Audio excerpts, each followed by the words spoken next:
hermanos, segundo de Samuel, capítulo 6, ya nuestro hermano Manauri leyó el pasaje. Y yo quiero comenzar el mensaje de hoy con una anécdota. Un grupo de alpinistas se preparaba para escalar una montaña famosa por su belleza, pero también por su peligro. Al llegar a cierto punto de la subida, ellos debían de cruzar un puente colgante hecho de cuerdas que atravesaba un abismo profundo. Uno por uno los escaladores cruzaban con pasos lentos, serios, casi sin hablar, conscientes de que un movimiento en falso podía ser fatal. Pero al otro lado del puente algo sorprendente sucedía. Cada vez que uno lograba cruzar, dejaba caer su mochila, levantaba los brazos al cielo, reía, saltaba e incluso hasta cantaban. Habían pasado por un momento de máxima tensión, pero al pisar el suelo firme y ver la vista desde la cima, eran invadidos por una alegría que no podían contener. Un guía que los observaba explicó: este puente enseña algo que muchos olvidan, que lo más glorioso muchas veces también es lo más peligroso si no lo tratamos con respeto. Pero una vez que entiendes eso y cruzas como debes, lo que te espera es sencillamente indescriptible. Y esa misma tensión, hermanos, es la que tenemos los cristianos cuando nos relacionamos con Dios. Una tensión entre lo que es temor reverente y lo que es gozo exuberante. Y en este capítulo, segundo de Samuel, capítulo 6, que el pastor Manauri leyó, se ilustra este asunto con el traslado del arca a Jerusalén. Y aunque, como veremos más adelante, no todos los elementos que aquí se describen son necesariamente replicables al día de hoy, los principios que están en este pasaje siguen siendo los mismos y se pueden aplicar. De modo que el sermón, ¿verdad? El título del sermón, como ya sabemos, es reverencia y gozo en la presencia de Dios. Y yo quiero que veamos este mensaje bajo 3 encabezados, que sería como un ABA. En primer lugar, la irreverencia en la presencia de Dios trae castigo. En segundo lugar, la reverencia y el gozo exuberante en la presencia de Dios trae bendición. Y en tercer lugar, el menosprecio del gozo exuberante en la presencia de Dios trae castigo. La irreverencia trae castigo. La reverencia y el gozo traen bendición. El desprecio al gozo trae castigo. Y eso es lo que yo quiero compartir con ustedes en esta mañana. Veamos en primer lugar, la irreverencia en la presencia de Dios trae castigo. Dicen los versículos 1 al 2, primera parte: volvió David a reunir a todos los hombres escogidos de Israel, 30,000. Y David se levantó y fue con todo el pueblo que estaba con él a Baalá de Judá para hacer subir de allí el arca de Dios. El arca de Dios. Un comentarista señala que el arca era el objeto más estrechamente asociado con el Dios de Israel. Vean eso. El arca era el instrumento, el objeto más estrechamente asociado con el Dios de Israel. El arca contenía el pacto que Dios había escrito entre Israel y el Señor, los 10 mandamientos. Era un lugar de revelación divina. Era considerado como el trono mismo del Señor. O sea, tú tenías el arca, tú tenías el trono del Señor. Hablar del arca era lo mismo que hablar del Señor. Por eso dice al final del verso 2, cuando habla del arca de Dios, la cual es llamada por el nombre del Señor de los ejércitos que está sobre los querubines. Esa arca, que había sido construida por Moisés, siglos después, casi al final de la época de los jueces, había sido tomada por los filisteos en una batalla, como muchos recordarán. Y cuando esa arca fue tomada, dice 1 Samuel 4:22, que alguien dijo: se ha ido la gloria de Israel porque el arca de Dios ha sido tomada. Porque si el arca es el trono de Dios, si el arca es la presencia de Dios, y los enemigos se la llevaron, entonces, ¿qué estás diciendo con eso? Que ya se fue la presencia de Dios. Luego esta arca fue devuelta a Israel a causa de las enfermedades y la muerte que causó entre los filisteos. Pero porque se pusieron a tocarla, a verla. Pero cuando es llevada a Israel también produce lo mismo entre muchos hombres que quisieron mirar lo que había dentro. Y es así como fue finalmente llevada a la casa de un levita llamado Abinadab. Y estuvo por allí muchos años. Pero estaba, hermanos, en Israel, en la casa de Abinadab, pero estaba en una casa. O sea, era en un sentido como si no estuviera en Israel. O sea, no estaba para que fuera el centro de adoración. en ese sentido. Y pasaron, hermanos, alrededor de 70 años, oigan eso, 70 años para que David tomara la decisión de nuevo traer el arca, porque había sido llevada antes del final de la época de los jueces. Después llegó, estaba en la casa de Abinadab. Después vinieron Samuel, después vino Saúl, 40 años de Saúl, después David. Entonces, en total se calcula que pasaron unos 70 años hasta que David dijo, yo creo que es tiempo de traer de nuevo el arca del Señor. Él quería que esa gloria de Israel volviera a ser de nuevo central en la adoración de su pueblo. Y para David, hermano, esto tenía tanta importancia que él reclutó nada más y nada menos que 30,000 hombres para llevar el arca. 30,000 hombres. Aquí hay, ¿cuánta gente hay aquí? Aquí hay como 1,000 y algo de gente. Bueno, multiplique eso por 29, más o menos. Para llevar el arca. O sea que para David era algo espectacular lo que iba a suceder ahí. Y él se dispuso a hacerlo. Pero hermanos, desde que comenzó ese traslado, comenzaron los problemas. Porque comenzó a hacerse de una forma diferente a como Dios había prescrito que debía ser llevada el arca. El arca debía ser llevada sobre los hombros de ciertas personas elegidas dentro de la tribu de Leví. En cambio, ¿cómo fue llevada el arca? Versículo 3. Pusieron el arca sobre un carro nuevo. O sea, no era con varias personas levantándola, no. Era en un carruaje nuevo para que la pudieran llevar de la casa de Abinadab que estaba en la colina. Y Usa y Ahío, hijos de Abinadab, guiaban el arca, el carro nuevo. O sea que David no le dio importancia a hacer las cosas como Dios lo había determinado. ¿Y esto qué es, hermano? Esto es religión de hombres. Esto es religión de hombres. En la religión de hombres, ¿qué es lo que importa? No, lo importante es cómo yo me siento. Lo importante es lo que yo haga para Dios. No importa la forma que tú lo hagas. No informa la forma en que tú te acerques. Lo importante es que lo hagas con todo tu corazón. No, mis hermanos.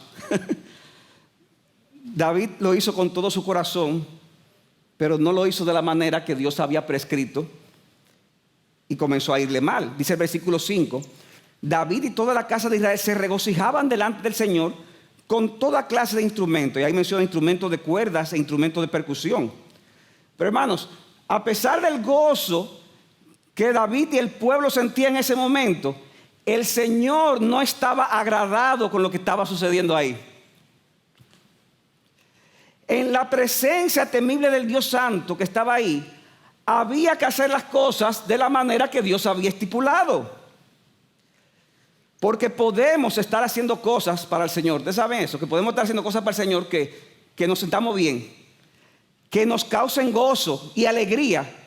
Y sin darnos cuenta, estamos provocando el desagrado de Dios por lo que estamos haciendo. El que tú estés contento y gozoso no es una señal de que la cosa ande bien. Y la copa que rebosó el vaso fue lo que sucedió en los versículos 6 y 7. Pero cuando llegaron a la era de Nacón, Usa extendió la mano hacia el arca de Dios y la sostuvo, porque los bueyes casi la volcaron. Y en la ley de Moisés estaba estrictamente prohibido que nadie tocara el arca. ¿Y qué sucedió? Que se encendió la ira del Señor contra Usa y Dios lo hirió allí. ¿Por qué? Por su irreverencia, dice el texto. Por su irreverencia. Y allí murió junto al arca de Dios. El Señor se airó contra Usa porque, hermanos, ¿qué hizo Usa? Que con sus manos, que eran manos pecadoras, tocó el trono mismo de Dios a través de una religión hecha por hombres. A través de una religión hecha por hombres. Como escuché en un mensaje de Sproul, era mejor que el arca se ensuciara con el lodo de la tierra y no con la mano contaminada de un pecador. Y eso fue lo que sucedió ahí. ¿Y qué vino como consecuencia? Vino el juicio de Dios. A pesar de las buenas intenciones que tuvo Usa, en ese momento. Y por eso, hermanos, que es que esta celebración, 30,000 hombres, toda clase de instrumentos, toda una cosa impresionante, ¿cómo terminó? Terminó en disgusto, terminó en temor, terminó en tragedia, terminó en tristeza. Versículo 8, David se enojó porque el Señor había estallado en ira contra Usa y llamó a aquel lugar Pérez Usa hasta el día de hoy, el estallido de Usa. Y tuvo temor de llevar el arca en aquel día. Tuvo temor del Señor, perdón, en aquel día. Pero temor, ¿qué tipo de temor? Tuvo miedo, tuvo pánico. Y dice, ¿cómo podrá venir a mí el arca del Señor? O sea que él se incomoda, hay tristeza, hay dolor, pero que ellos no están entendiendo, ellos no estaban comprendiendo que el problema no era el arca en sí. El problema era que ellos estaban adorando a Dios a través de una religión humana. Ellos estaban adorando a Dios de la manera que ellos consideraban que era mejor, o con un carruaje nuevo. Eso es más impresionante, eso es más costoso, eso le da más brillo a la adoración.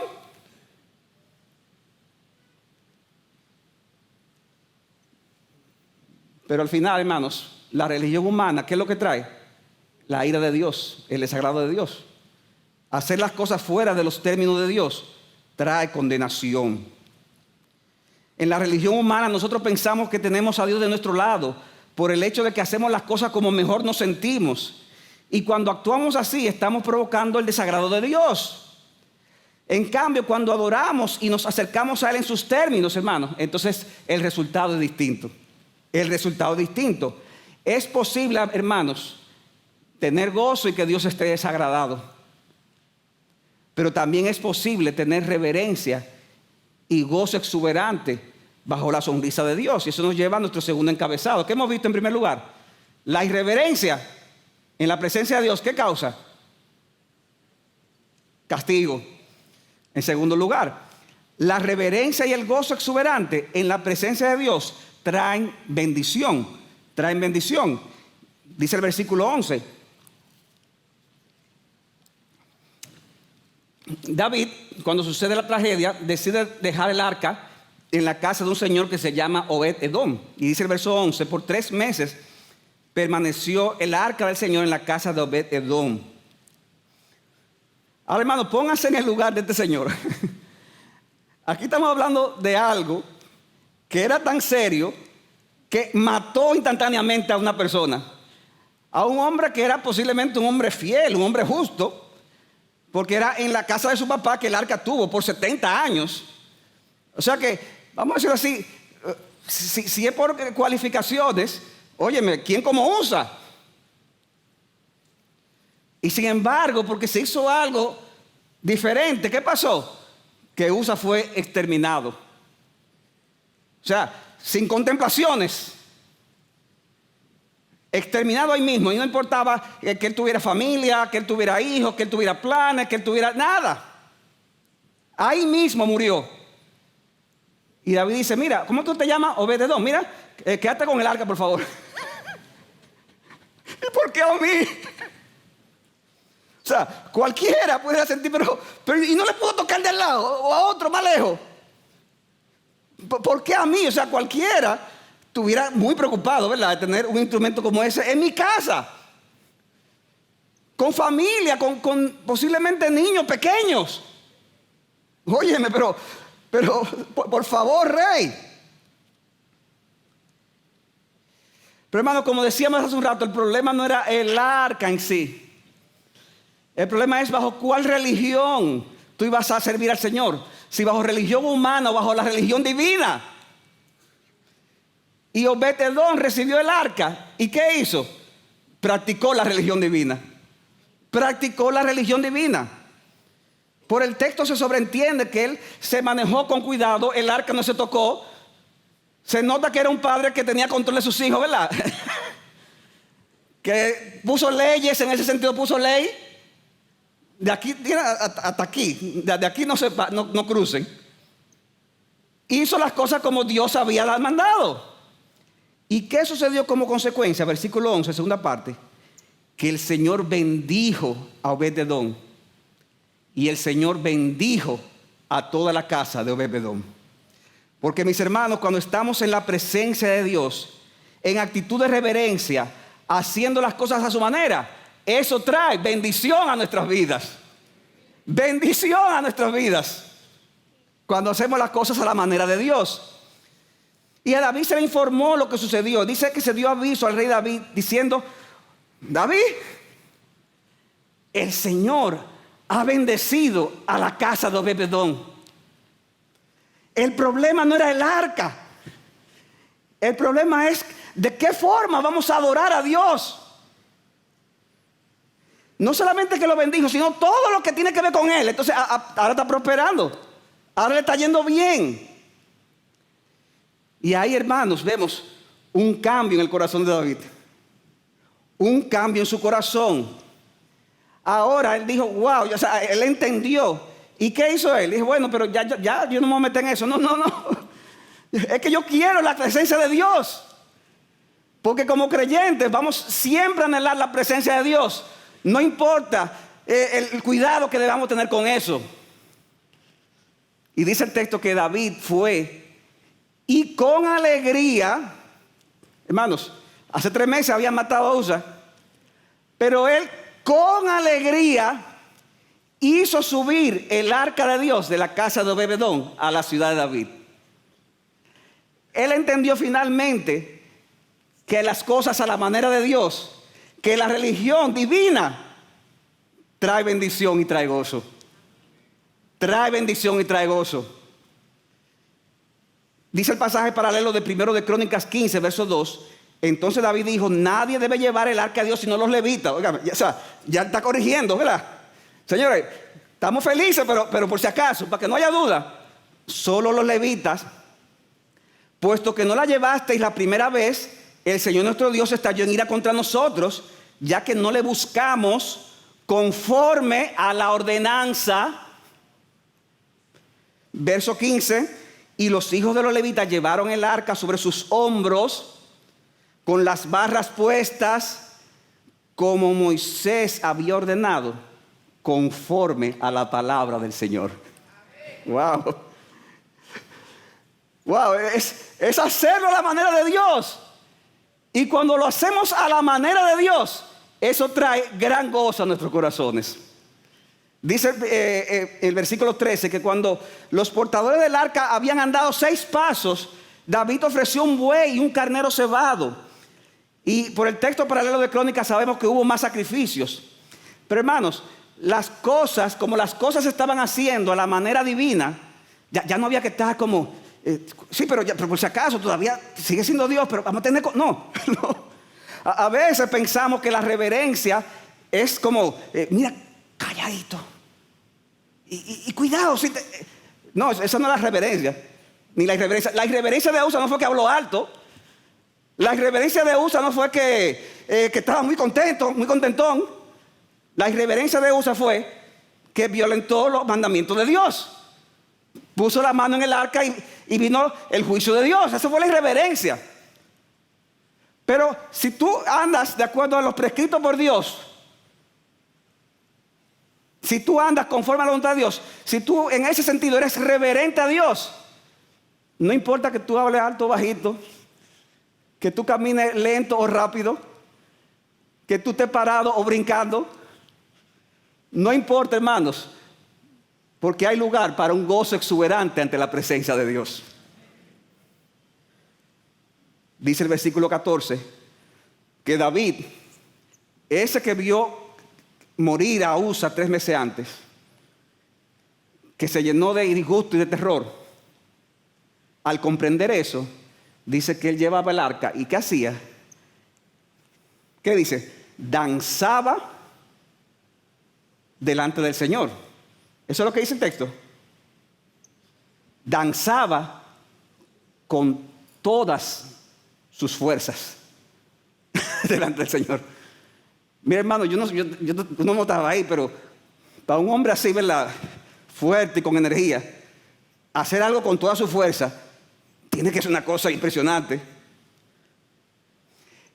Ver a un hombre de guerra ver al rey de Israel, a la persona más importante de Israel y del mundo en ese momento, que tiene tanto gozo de estar en la presencia de Dios, que él no tiene ningún temor de expresar sus emociones de una forma corporal y con todas sus fuerzas, hermanos. Eso debió ser impactante para el pueblo.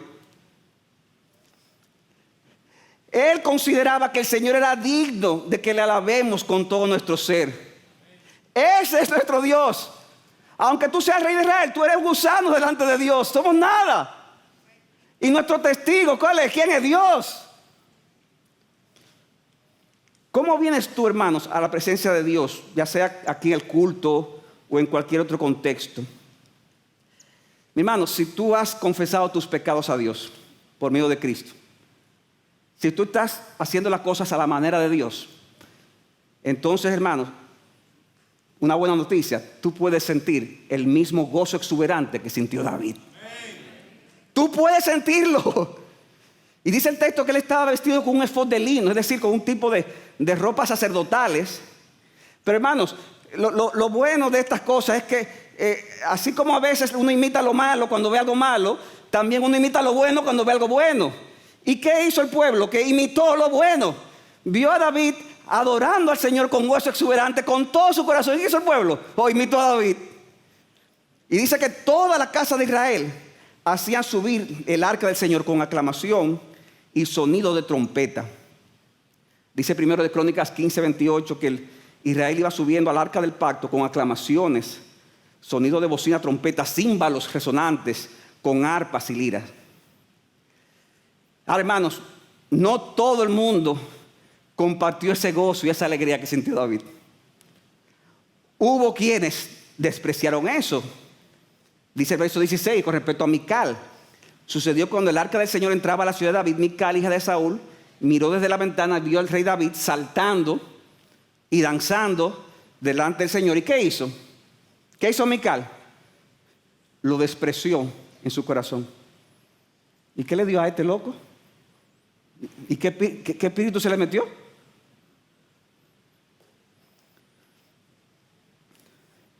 Ese trayecto, hermano, del arca, según algunos comentaristas, tenía más o menos 16 kilómetros de distancia de un lugar a otro. Y con toda su calma y paciencia, se fue llevado el arca, dice el verso 17, que metieron el arca del Señor cuando llegaron finalmente a la ciudad de David, a Jerusalén. Metieron el arca del Señor y la colocaron en su lugar dentro de la tienda que David había levantado para ella. Y David ofreció holocaustos y ofrenda de paz delante del Señor. Mis hermanos, la gloria de Dios que era representada en ese arca volvió otra vez a ocupar el lugar central en la adoración de su pueblo. El arca volvió otra vez a ocupar el lugar central. ¿Por qué? Porque era la presencia de Dios. 70 años sin el arca y ahora se da este gran acontecimiento. Y hermanos, por si algunos no lo saben, algunos de los salmos que escribió David fueron salmos que se escribieron conectados con lo que sucedió en esa época. Pues muy probablemente tenemos el Salmo 24, donde David dice, en el Salmo 24, ¿quién subirá al lugar santo? ¿Recuerdan ese pasaje? ¿Quién subirá? Y David dice, el de manos limpias, el de un corazón puro, el que no ha alzado su alma a la falsedad ni ha jurado con engaño. Y hay algunas veces que los que predicamos podemos tener la tentación de coger un pasaje así y decir, tú hermano, lo que dice el texto. Entonces eso nos enseña que hay que tener manos limpias, hay que tener un corazón puro, hay que decir siempre la verdad para poder subir al monte alto, al monte santo. Y aunque eso es verdad, el énfasis del salmo, hermanos, es ¿quién subirá? Esto. Y como nadie puede hacerlo, David dice entonces, en el verso 7 de Salmo 24, alcen puertas sus cabezas, álcense puertas eternas para que entre, ¿quién? El Rey de Gloria. ¿Quién es este Rey de Gloria? El Señor, el fuerte y poderoso, el que es limpio de corazón, el que nunca ha engañado, el que siempre ha hecho las cosas correctamente. Alcen puertas sus cabezas, alcen las puertas eternas para que entre el Rey de Gloria. ¿Quién es este Rey de Gloria? El Señor de los ejércitos. Él es el Rey de la Gloria. Él es el único que puede subir al Monte Santo.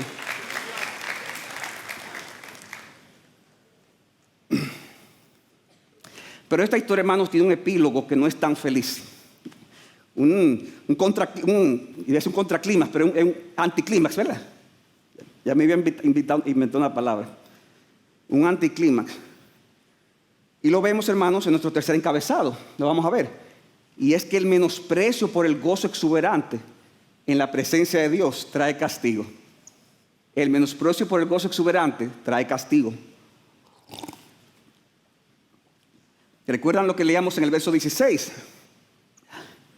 Sucedió que cuando el arca del Señor entraba a la ciudad de David, Mical, hija de Saúl, miró desde la ventana, vio al rey David saltando y danzando delante del Señor y lo despreció en su corazón. ¿Recuerdan que leímos ese pasaje? Ahora, en el verso 20, se conecta la historia con Mical. David regresa para bendecir a su casa luego de haber bendecido al pueblo. Y hermano, piensen en David, o sea, él llega a su casa con ese gozo, con ese júbilo, con esa alegría, con esa energía. Y se dice que a todo el pueblo le repartieron dátiles, comida, terminamos aquí, pero sigan gozando en su casa, que yo voy a gozar en la mía.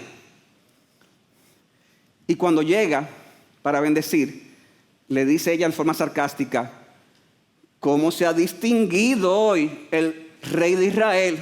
Oye eso, el rey de Israel. Y hermano, aquí vemos un espíritu hasta de superioridad que le sale a Mical, diciéndole que él debió sentirse avergonzado. ¿Cómo tú, siendo el rey, públicamente hace cosas que ni las personas de bajo rango harían? Se descubrió hoy ante los ojos de las criadas de sus siervos, ni siquiera de los siervos, no, de la criada de los siervos. Como se descubriría sin decoro un insensato. Wow, eso fue un boche. Boche quiere decir amonestación en República Dominicana. Hermanos, recuerden que David vestía de un efod de lino, que era un tipo de vestidura sacerdotal, un poco más corta y cómoda, en vez de ese ropaje imperial como rey.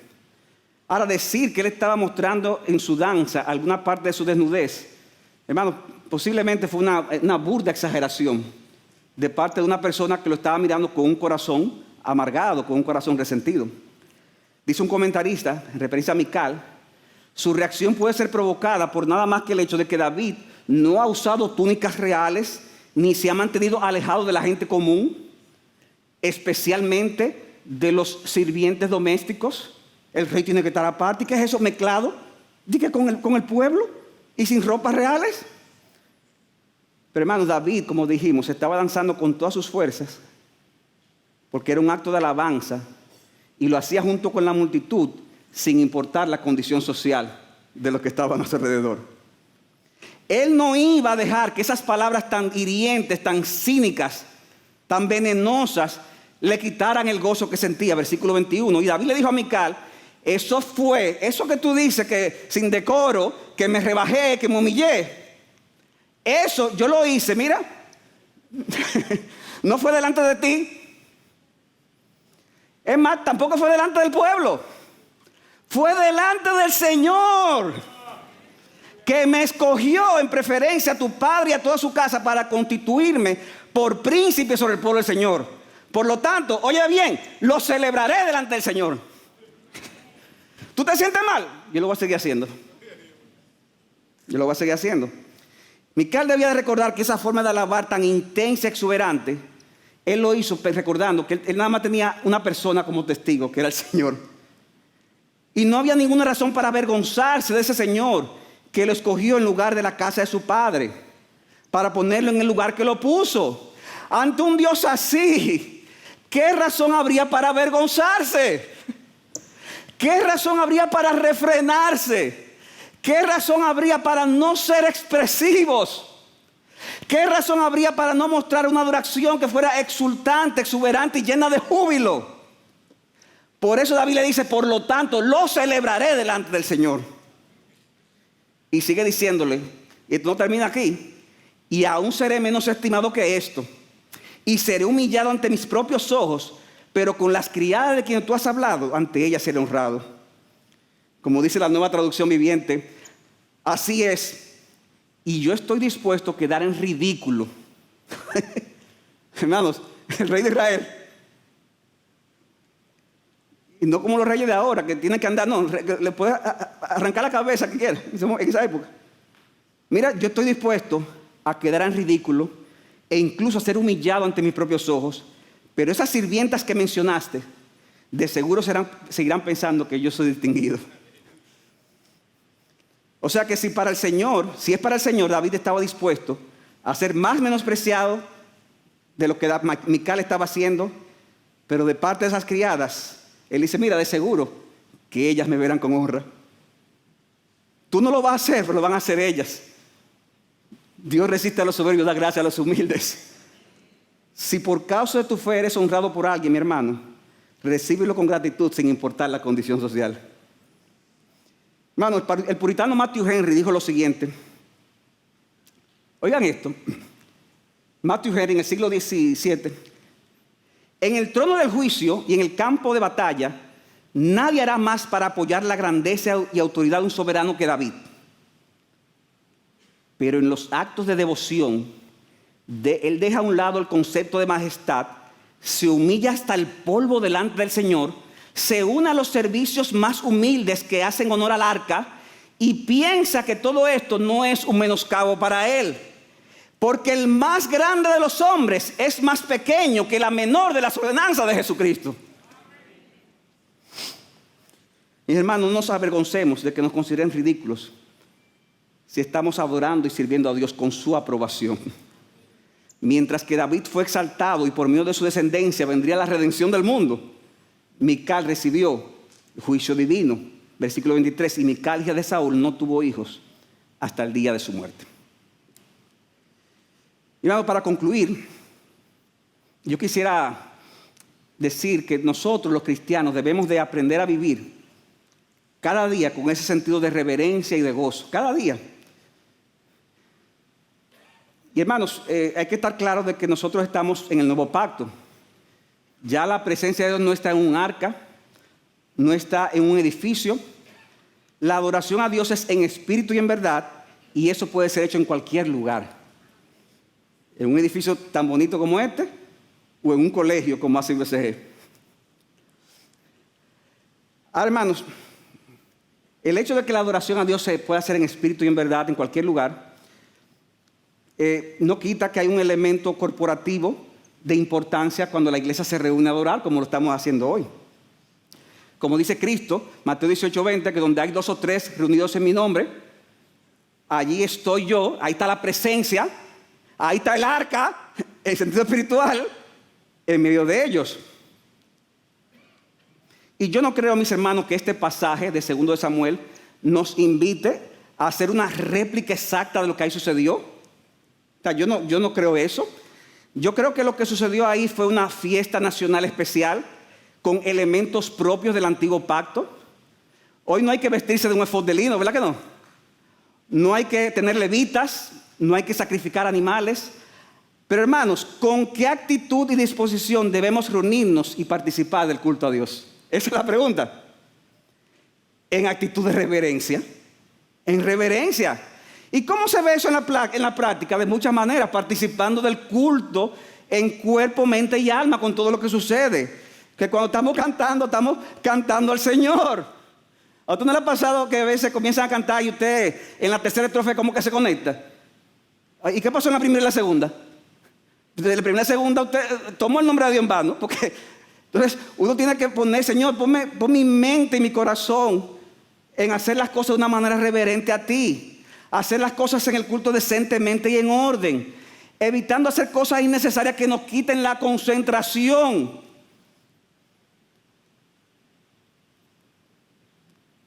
Hermano, a mí me ha pasado que he estado en algunos momentos bien conectado y alguien me interrumpe. Pastor, ¿sí? Qué bonita le queda la camisa. Pero Señor, pero dímelo después del culto.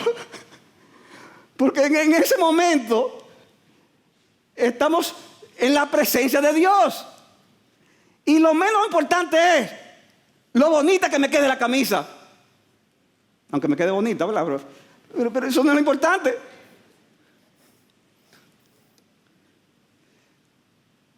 Debemos recordar que estamos ante un Dios santo que es digno de ser servido, en santo temor. Es una irreverencia estar escuchando la palabra y usted está chateando, a menos que sea una emergencia. ¿Por qué? Porque Dios está aquí, Dios está presente. El arca de Dios está aquí, el arca de Dios es la presencia espiritual de Dios. Y debemos tener esa conciencia cuando estamos delante del Señor. Pero también la conciencia de la presencia de Cristo con su pueblo debe producir un gozo en nosotros. Gozo que debe manifestarse en la forma en que cantamos, en la forma en que oramos, en la forma en que escuchamos su palabra. Y hermanos, cada uno lo va a manifestar a través de la personalidad con que Dios lo hizo y en sus capacidades actuales. Y quiero aclarar algo, hermanos. Hay maneras de adorar a Dios que claramente son desordenadas e irreverentes y que parecen una locura colectiva, como dice 1 Corintios 14, 23. Pero también hay formas de manifestar nuestra devoción a Dios que puede que sea diferente a otros, que quizás sean más intensas o quizás sean menos intensas. Y debemos de tener cuidado de no caer en el pecado de Mical. Cito otra vez a Matthew Henry, siglo XVII. Y hermano, esta cita me impactó.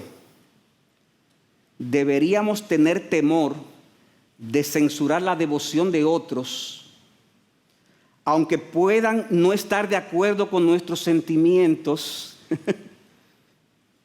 porque por lo que sabemos, el corazón de ellos puede ser recto delante de Dios. ¿Y quiénes somos nosotros para despreciar a aquellos que Dios ha aceptado? Wow. Puede que sea diferente, puede que no te guste mucho, pero puede que su corazón sea recto. Y no somos quien para despreciar lo que Dios ha aceptado. Se cuenta acerca de una mujer muy mayor, creyente toda la vida, que asistía cada domingo a una pequeña iglesia rural. Siempre cantaba los himnos con una voz suave y una postura solemne. Nunca levantaba las manos, nunca mostraba mucha emoción. Pero todos sabían que esa señora amaba al Señor. Un domingo, mientras cantaba Sublime Gracia del Señor, que a un infeliz salvó, una joven recién convertida sentada junto a ella, quedó tan impactada que comenzó a cantar con lágrimas en sus ojos y comenzó a levantar las manos. Y en cierto momento la joven se inclinó y se arrodilló y simplemente adoró en silencio, como si no pudiera ya contener lo que estaba sintiendo en ese momento. Después del servicio, esa joven, algo avergonzada, le dijo a esta señora: ay, señora, perdóneme si fui un poco exagerada. Es que no podía contenerme. Sentía que Dios estaba ahí mismito. La anciana le tomó la mano, se sonrió y le dijo: mi querida, yo no podía arrodillarme como tú, pero créeme que por dentro también yo estaba danzando. Solo asegúrate de que cada lágrima y cada nota de tu canto venga de un corazón que sabe delante de quién está. Gloria a Dios. Gozo reverente, reverencia y gozo exuberante. Y mis hermanos, cuando David decidió llevar el arca de Dios a Jerusalén, yo quiero que pensemos que lo que estaba sucediendo en ese momento era algo extraordinario. Si usted quisiera tomar uno de los principales capítulos de la Biblia que de alguna forma u otra conecte con la historia de la redención, este es uno. O sea, esto que pasó ahí fue algo extraordinario. ¿David era sacerdote, sí o no? ¿Él era un sacerdote? No, él no era levita, él era de la tribu de Judá. David no era un sacerdote, sin embargo, el texto menciona que estaba dirigiendo los sacrificios. Y que para colmo estaba vestido con ropas sacerdotales. ¿Y cómo David, sin ser levita, podía hacer algo así como eso? Porque David en ese momento estaba representando a su simiente futura que llegaría a ser el rey y el sacerdote. David estaba anticipando al Mesías, nuestro Señor Jesucristo. Y así como David participó en esa adoración reverente pero exuberante, siendo de estímulo al pueblo que estaba con él, de la misma manera, hermanos, nosotros ahora tenemos algo mejor. Tenemos a la realidad que David representaba. Tenemos a Cristo mismo en medio de su pueblo, adorándole con reverencia, pero también con gozo exuberante. Cristo adorando con nosotros con reverencia y con gozo exuberante. Hermanos, no sintamos vergüenza de manifestar nuestros afectos a aquel que adoramos, porque Él tampoco se avergüenza de nosotros. Dice Hebreos 2:11, por lo cual Él no se avergüenza de llamarnos hermanos. O hermanos.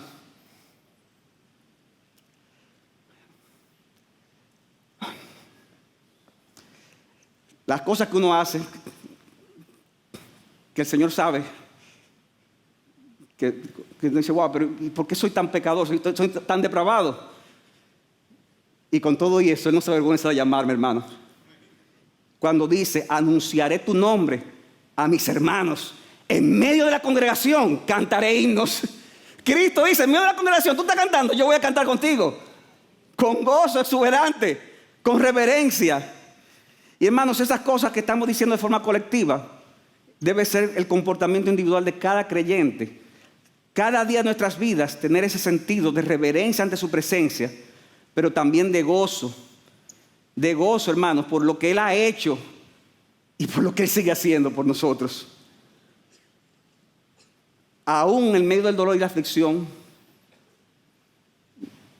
hay personas que en esta semana han perdido familiares cercanos.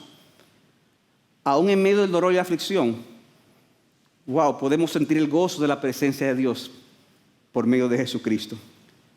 Y qué buen momento es este, mis hermanos, que participaremos del pan y del vino para conmemorar el sacrificio de Cristo por nosotros y poder hacerlo reconociendo, hermanos, su presencia en medio de nosotros.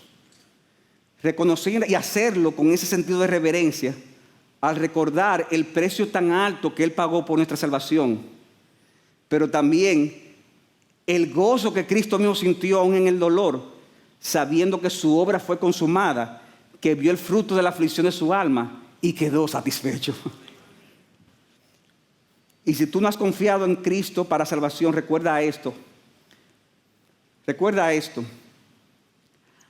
Así como fueron sacrificados animales mientras se trasladaba el arca, así Jesucristo fue sacrificado para que fueran limpiados todos los pecados de aquellos que le reciben. Por eso no somos consumidos por el sacrificio de Cristo. Ve, mi amigo, a los pies de Jesucristo para que también participes del gozo exuberante de estar ahora en la presencia de Dios y estar luego en su presencia con nosotros por toda la eternidad. Que el Señor nos ayude, hermanos, a tener una visión correcta de Él, que nos permita adorarlo con reverencia, pero a la vez con gran gozo, para que su presencia traiga bendición a nuestras vidas y que Él entonces sea glorificado en nosotros. Que el Señor le bendiga, hermanos. Amén.